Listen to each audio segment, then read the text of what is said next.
أعوذ بالله من الشيطان الرجيم. بسم الله الرحمن الرحيم. الحمد لله الذي أنزل على عبده الكتاب ولم يجعل له عوجا قيما لينذر بأسا شديدا من لدنه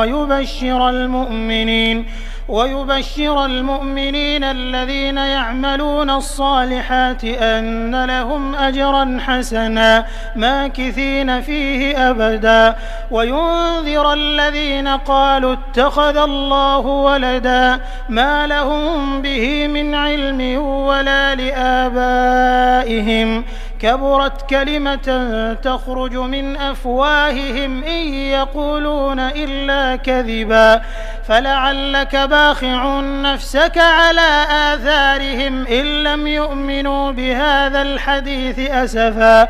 إنا جعلنا ما على الأرض زينة لها لنبلوهم أيهم أحسن عملا وإنا لجاعلون ما عليها صعيدا جرزا أم حسبت أن أصحاب الكهف والرقيم كانوا من آياتنا عجبا إذ أوى الفتية إلى الكهف فقالوا ربنا آتنا من لدنك رحمة وهيئ لنا من أمرنا رشدا فضربنا على آذانهم في الكهف سنين عددا ثم بعثناهم لنعلم أي الحزبين أحصى لما لبثوا أمدا نحن نقص عليك نبأهم بالحق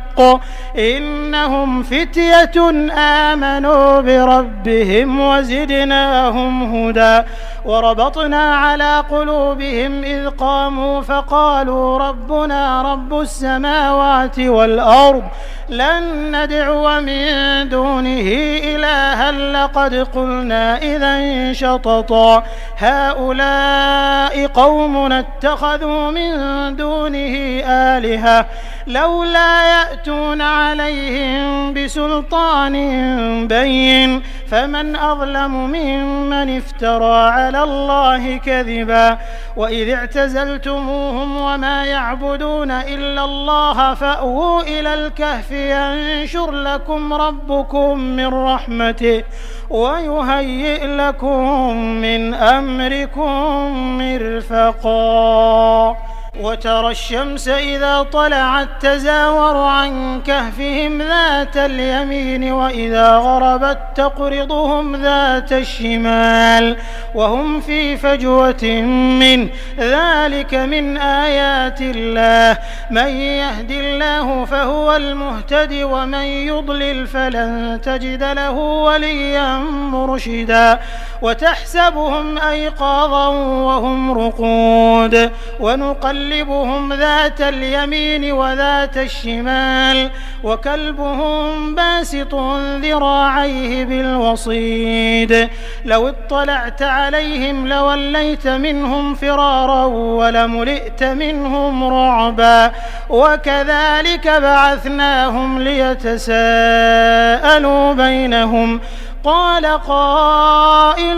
منهم كم لبثتم قالوا لبثنا يوما أو بعض يوم قالوا ربكم أعلم بما لبثتم فابعثوا أحدكم بورقكم هذه إلى المدينة فلينظر أيها أزكى طعاما فليأتكم برزق منه وليتلطف ولا يشعرن بكم أحدا إنهم إن يظهروا عليكم يرجموكم أو يعيدوكم في ملتهم ولن تفلحوا إذا أبدا وكذلك أعثرنا عليهم ليعلموا أن وعد الله حق وأن الساعة لا ريب فيها إذ يتنازعون بينهم أمرهم فقالوا ابنوا عليهم بنيانا ربهم أعلم بهم قال الذين غلبوا على أمرهم لنتخذن عليهم مسجدا سيقولون ثلاثة رابعهم سابعهم كلبهم ويقولون 5 سادسهم كلبهم رجما بالغيب ويقولون 7 وثامنهم كلبهم قل ربي أعلم بعدتهم ما يعلمهم إلا قليل فلا تمار فيهم إلا مراء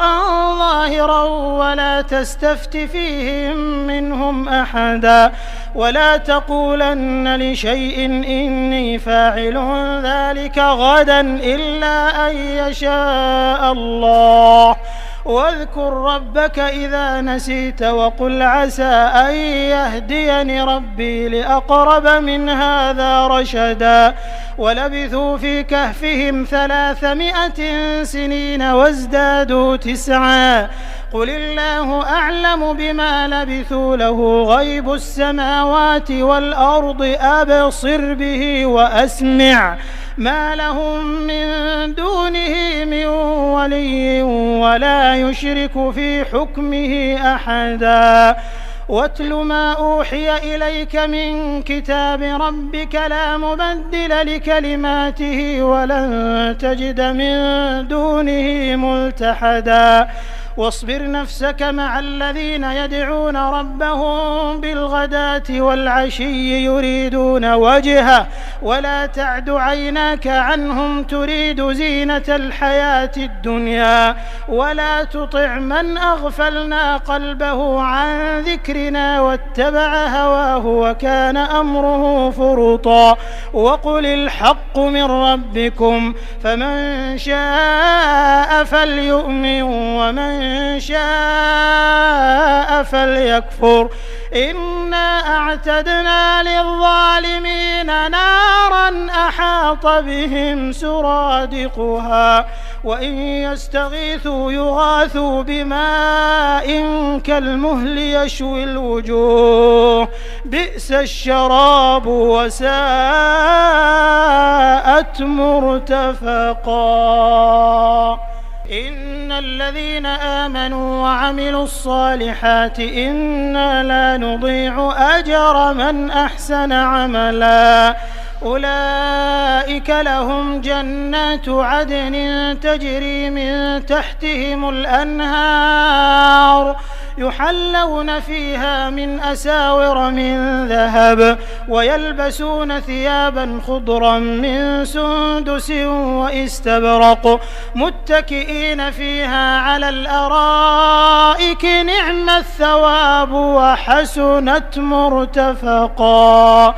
واضرب لهم مثل الرجلين جعلنا لأحدهما جنتين من أعناب وحففناهما بنخل وجعلنا بينهما زرعا كلتا الجنتين آتت أكلها ولم تظلم منه شيئا وفجرنا خلالهما نهرا وكان له ثمر فقال لصاحبه وهو يحاوره أنا أكثر منك مالا وأعز نفرا ودخل جنته وهو ظالم لنفسه قال ما أظن أن تبيد هذه أبدا وما أظن الساعة قائمة ولئن رددت إلى ربي لأجدن خيرا منها منقلبا قال له صاحبه وهو يحاوره أكفرت بالذي خلقك من تراب ثم من نطفة ثم سواك رجلا لكن هو الله ربي ولا أشرك بربي أحدا ولولا إذ دخلت جنتك قلت ما شاء الله لا قوة إلا بالله إن ترني أنا أقل منك مالا وولدا فعسى ربي أن يؤتيني خيرا من جنتك ويرسل عليها حسبانا من السماء فتصبح صعيدا زلقا أو يصبح ماؤها غورا فلن تستطيع له طلبا وأحيط بثمره فأصبح يقلب كفيه على ما أنفق فيها وهي خاوية على عروشها ويقول يا ليتني لم أشرك بربي أحدا ولم تكن له فئة ينصرونه من دون الله وما كان منتصرا هنالك الولاية لله الحق هو خير ثوابا وخير عقبا واضرب لهم مثل الحياة الدنيا كماء إن أنزلناه من السماء فاختلط به نبات الأرض فأصبح هشيما تذروه الرياح وكان الله على كل شيء مقتدرا المال والبنون زينة الحياة الدنيا والباقيات الصالحات خير عند ربك ثوابا وخير أملا ويوم نسير الجبال وترى الأرض بارزة وحشرناهم فلم نغادر منهم أحدا وعرضوا على ربك صفا لقد جئتمونا كما خلقناكم أول مرة بل زعمتم أن لن نجعل لكم موعدا ووضع الكتاب فترى المجرمين مشفقين مما فيه ويقولون يا ويلتنا ما لهذا الكتاب لا يغادر صغيرة ولا كبيرة إلا أحصاها ووجدوا ما عملوا حاضرا ولا يظلم ربك أحدا وإذ قلنا للملائكة اسجدوا لآدم فسجدوا إلا إبليس كان من الجن ففسق عن أمر ربه أفتتخذونه وذريته أولياء من دوني وهم لكم عدو بئس للظالمين بدلا ما أشهدتهم خلق السماوات والأرض ولا خلق أنفسهم وما كنت متخذ المضلين عضدا ويوم يقول نادوا شركائي الذين زعمتم فدعوهم فلم يستجيبوا لهم وجعلنا بينهم موبقا ورأى المجرمون النار فظنوا أنهم مواقعوها ولم يجدوا عنها مصرفا ولقد صرفنا في هذا القرآن للناس من كل مثل وكان الإنسان أكثر شيء جدلا وما منع الناس أن يؤمنوا إذ جاءهم الهدى ويستغفروا ربهم إلا أن تأتيهم سنة الأولين أو يأتيهم العذاب قبلا وما نرسل المرسلين إلا مبشرين ومنذرين ويجادل الذين كفروا بالباطل ليدحضوا به الحق واتخذوا آياتي وما أنذروا هزوا ومن أظلم ممن ذكر بآيات ربه فأعرض عنها ونسي ما قدمت يداه إنا جعلنا على قلوبهم أكنة أن يفقهوه وفي آذانهم وقرا وإن تدعهم إلى الهدى فلن يهتدوا إذن أبدا وربك الغفور ذو الرحمة لو يؤاخذهم بما كسبوا لعجل لهم العذاب بل لهم موعد لن يجدوا من دونه موئلا وتلك القرى أهلكناهم لما ظلموا وجعلنا لمهلكهم موعدا وإذ قال موسى لفتاه لا أبرح حتى أبلغ مجمع البحرين أو أمضي حقبا فلما بلغا مجمع بينهما نسيا حوتهما فاتخذ سبيله في البحر سربا فلما جاوزا قال لفتاه آتنا غداءنا لقد لقينا من سفرنا هذا نصبا قال أرأيت إذ أوينا إلى الصخرة فإني نسيت الحوت وما أنسانيه إلا الشيطان أن أذكره واتخذ سبيله في البحر عجبا قال ذلك ما كنا نبغي فارتدا على آثارهما قصصا فوجدا عبدا من عبادنا آتيناه رحمة من عندنا وعلمناه من لدنا علما قال له موسى هل أتبعك على أن تعلمني مما علمت رشدا قال إنك لن تستطيع معي صبرا وكيف تصبر على ما لم تحط به خبرا قال ستجدني إن شاء الله صابرا ولا أعصي لك أمرا قال فإن اتبعتني فلا تسألني عن شيء حتى أحدث لك منه ذكرا فانطلقا حتى إذا ركبا في السفينة خرقها قال أخرقتها لتغرق أهلها لقد جئت شيئا إمرا قال ألم أقل إنك لن تستطيع معي صبرا قال لا تؤاخذني بما نسيت ولا ترهقني من أمري عسرا فانطلقا حتى إذا لقيا غلاما فقتله قال أقتلت نفسا زكية بغير نفس لقد جئت شيئا نكرا قال ألم أقل لك إنك لن تستطيع معي صبرا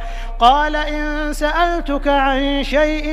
بعدها فلا تصاحبني قد بلغت من لدني عذرا فانطلقا حتى إذا أتيا أهل قرية استطعما أهلها فأبوا أن يضيفوهما فوجدا فيها جدارا يريد أن ينقض فأقامه قال لو شئت لاتخذت عليه أجرا قال هذا فراق بيني وبينك سأنبئك بتأويل ما لم تستطع عليه صبرا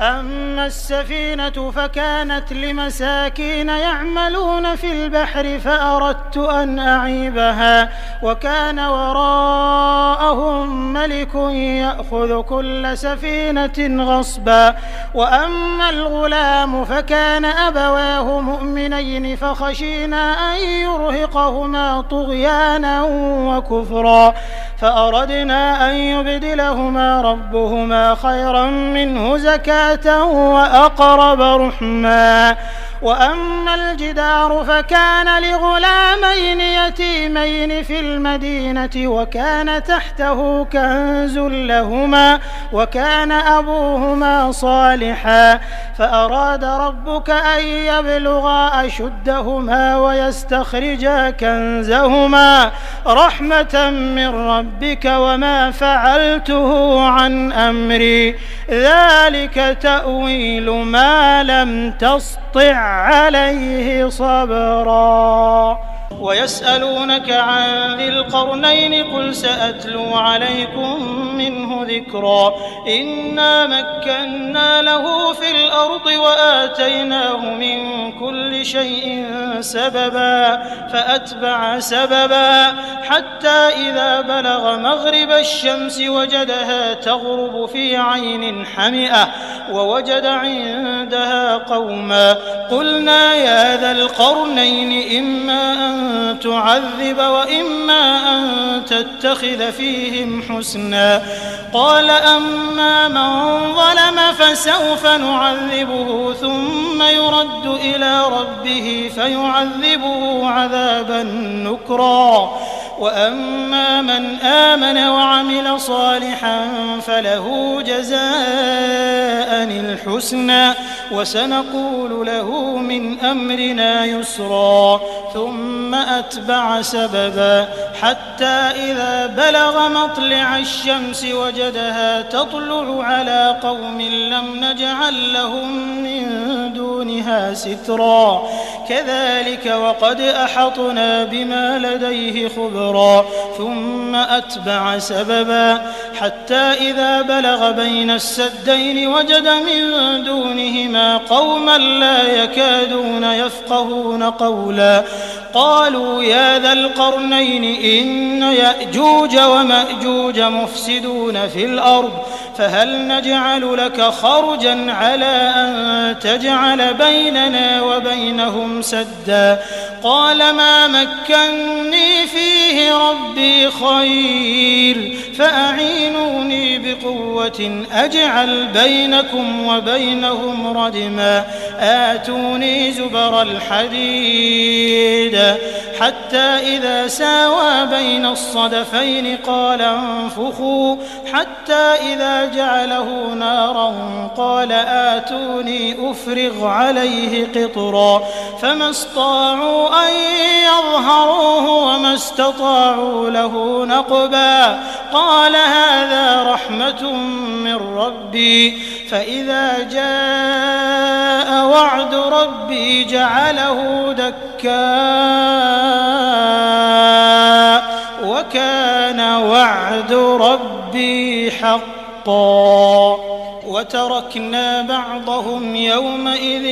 يموج في بعض ونفخ في الصور فجمعناهم جمعا وعرضنا جهنم يومئذ للكافرين عرضا الذين كانت أعينهم في غطاء عن ذكري وكانوا لا يستطيعون سمعا أفحسب الذين كفروا أن يتخذوا عبادي من دوني أولياء إنا أعتدنا جهنم للكافرين نزلا قل هل ننبئكم بالأخسرين أعمالا الذين ضل سعيهم في الحياة الدنيا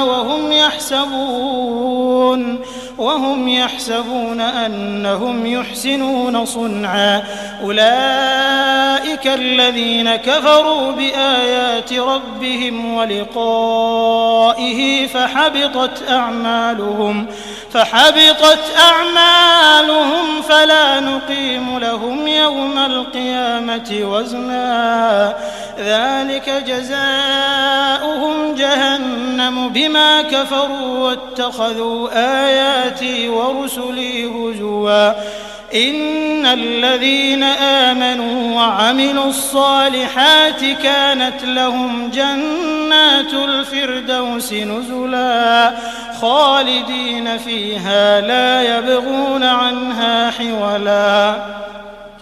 قل لو كان البحر مدادا لكلمات ربي لنفد البحر قبل أن تنفد كلمات ربي ولو جئنا بمثله مددا قل إنما أنا بشر مثلكم يوحى إلي أنما إلهكم إله واحد فمن كان يرجو لقاء ربه فليعمل عملا صالحا ولا يشرك بعبادة ربه أحدا.